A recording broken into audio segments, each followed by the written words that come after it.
In June 1920, 21-year-old Louis Bogle left his log cabin home in the farming hamlet of Daylight, Tennessee, to seek his fortune in Texas. Daylight was near the small city of McMinnville on the edge of the high Cumberland Plateau, and there was a grist mill and a creek running down a hillside to power it, but not much else. Louis had merely a few years of education in the one-room schoolhouse that was open only during the winter when farming came to a halt. Louis, Rooster's father, made the trip at the invitation of his uncle, Louis Harding. Harding himself had moved from Daylight to Texas only 2 years earlier to try his hand at selling Daylight's specialty, nursery tree stock, young apple, pear, and peach trees, and had already made enough money to buy a fine house in the new city of Paris. More important to Louis, Harding had also purchased a Ford Model T, the symbol of the new age of the automobile. When Louis made his way to Texas, he was following a well-trod path. In every decade after the South's ruinous defeat in the Civil War in 1865, people had been moving to Texas from the states of the old Confederacy in increasing numbers, seeking cheaper land and new beginnings. They left signs behind in their abandoned homes. Gone to Texas. It was a statement of fact and a dream. Many of these Southerners headed for northeast Texas around Paris, where the long trail from South Carolina and Tennessee, from Georgia, Alabama, and Mississippi emptied into the flat prairies that marked the beginning of the West. This area, just west of the Arkansas border and just south of the Red River, which separated Texas from the new state of Oklahoma, was familiar-looking land to these displaced settlers. There were piney woods, stands of oak trees, and creek bottoms for water, with the land planted ever more intensively with white blooming cotton as time passed, just like home.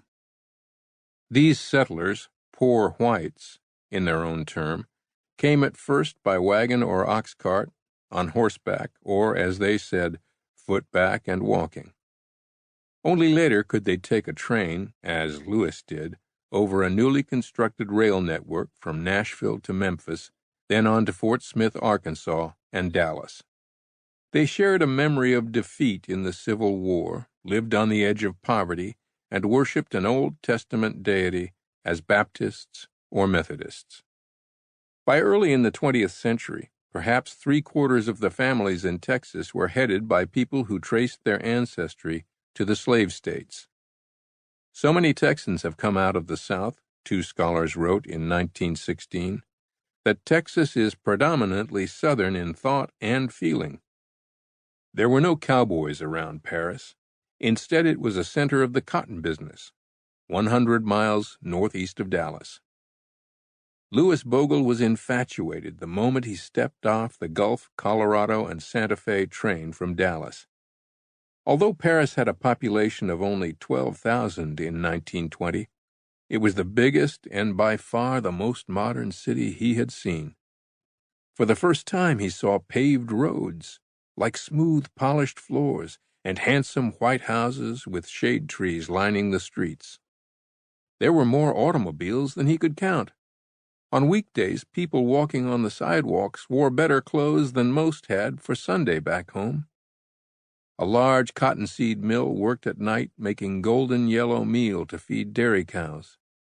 The plant left an aroma over the city in the morning like fresh-baked bread, only more delicious. Scattered around the city were factories making candy, furniture, and boxes. The newest was a Campbell's soup factory, a sure sign that Paris had arrived. There was even a splendid new 7-story hotel, the Gibraltar, that dominated downtown. On the outskirts of town, behind a long fence, there were acres of green grass and big shade trees and sprays of water turning slowly in the sun. Men were walking on it, but Louis could not tell what they were doing. It was the prettiest pasture he had ever seen. Later, he learned it was called a golf course.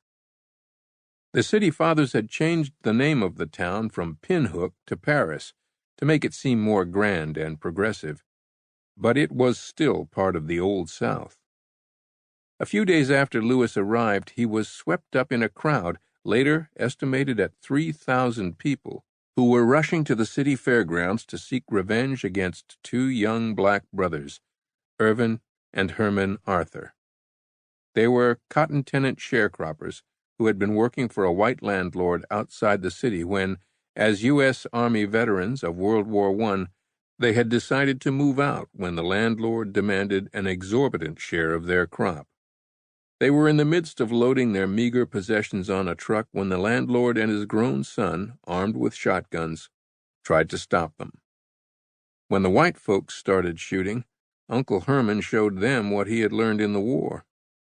A nephew of the Arthurs later recounted. The landlord and his son ended up dead. A sheriff had tracked the Arthurs down in Oklahoma and returned them to Paris, where on July 6, 1920, a mob used sledgehammers to break down the jail door and took the brothers to the fairgrounds. There they were chained to the flagpole, tortured, saturated with oil, and set on fire. According to an account in the Chicago Defender, the black-owned newspaper, their charred, smoking bodies were then chained to an automobile and dragged for hours through the streets of the black sections of Paris. 5 men were indicted for murder, but the case was later dropped, and the records of the lynching destroyed in a courthouse fire. Lewis would tell his family stories about that day for years, but his memories were more of the spectacle than any lessons learned.